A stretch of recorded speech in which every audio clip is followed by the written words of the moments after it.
पश्चिम बंगाल का इतिहास प्राचीन काल, प्रारंभिक सभ्यताएं और वैदिक युग। पश्चिम बंगाल का इतिहास वैदिक काल लगभग 1500 ईसा पूर्व के प्राचीन काल का है, जब ये बड़े बंगाल क्षेत्र का हिस्सा था। प्राचीन संस्कृत ग्रंथों में इस क्षेत्र को वंग या बंग के नाम से जाना जाता था।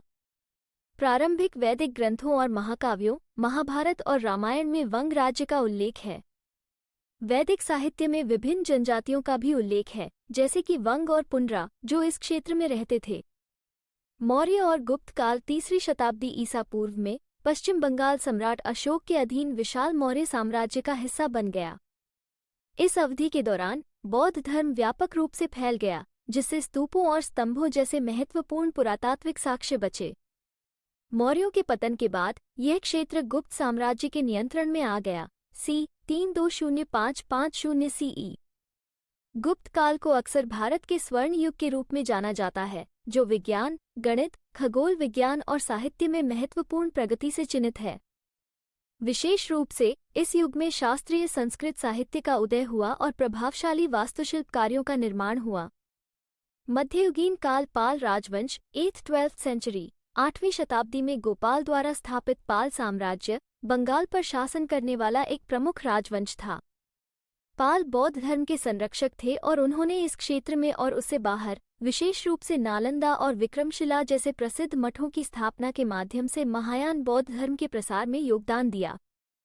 पाल काल कला, संस्कृति और शिक्षा के विकास से चिन्हित था। इस अवधि की मूर्तियां और पांडुलिपियां उच्च स्तर की शिल्प कौशल और बौद्धिक गतिविधि को दर्शाती हैं। सेना राजवंश और मुस्लिम आक्रमण पालों के पतन के बाद 12वीं शताब्दी में सेना राजवंश सत्ता में आया। सेन रूढ़िवादी हिंदू थे और उन्होंने ब्राह्मण परंपराओं और संस्कृत साहित्य को बढ़ावा दिया। इस अवधि में कई मंदिरों का निर्माण और बंगाली साहित्य का उदय भी हुआ। 13वीं शताब्दी की शुरुआत में मुस्लिम जनरल बख्तियार खिलजी ने बंगाल पर आक्रमण किया, जिससे इस क्षेत्र में मुस्लिम शासन की शुरुआत हुई। इस अवधि में संस्कृतियों का मिश्रण और फारसी कला, वास्तुकला और प्रशासनिक प्रथाओं की शुरुआत हुई। प्रारंभिक आधुनिक काल बंगाल सल्तनत 14th-16th सेंचुरी 14वीं शताब्दी की शुरुआत में दिल्ली सल्तनत के पतन के बाद बंगाल सल्तनत एक शक्तिशाली और स्वतंत्र इकाई के रूप में उभरी। अलाउद्दीन हुसैन शाह जैसे बंगाल के सुल्तानों ने एक ऐसी समन्वित संस्कृति को बढ़ावा दिया जिसमें इस्लामी और बंगाली परंपराओं का मिश्रण था। इस युग में आदिना मस्जिद और एकल की मकबरे जैसी उल्लेखनीय संरचनाओं के साथ बंगाली साहित्य, संगीत और वास्तुकला का विकास हुआ। मुगल काल 16th-18th सेंचुरी 16वीं शताब्दी में बंगाल सम्राट अकबर के अधीन मुगल साम्राज्य का हिस्सा बन गया। मुगलों ने स्थानीय राज्यपालों या नवाबों के माध्यम से बंगाल का प्रशासन किया। इस अवधि में महत्वपूर्ण आर्थिक और सांस्कृतिक विकास हुआ।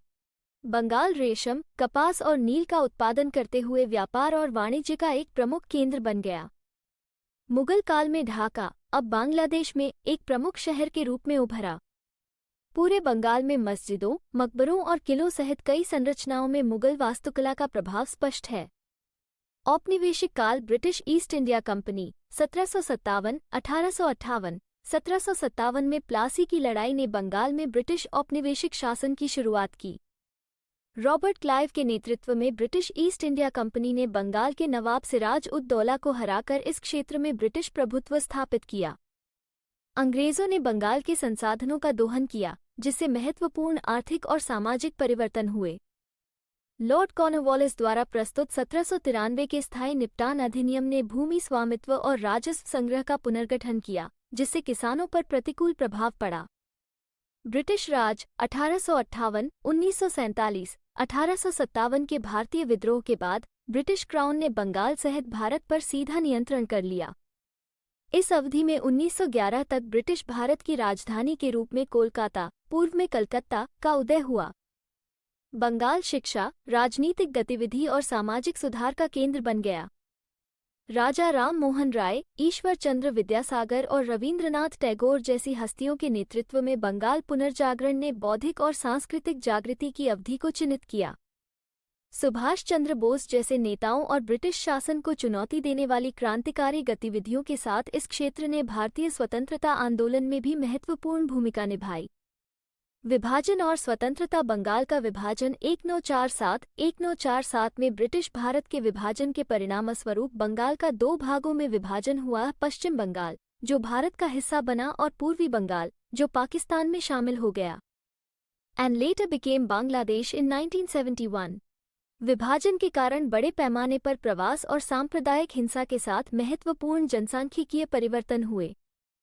पश्चिम बंगाल की राजधानी के रूप में कोलकाता एक प्रमुख शहरी केंद्र बन गया, जहां बड़ी संख्या में लोग आते थे।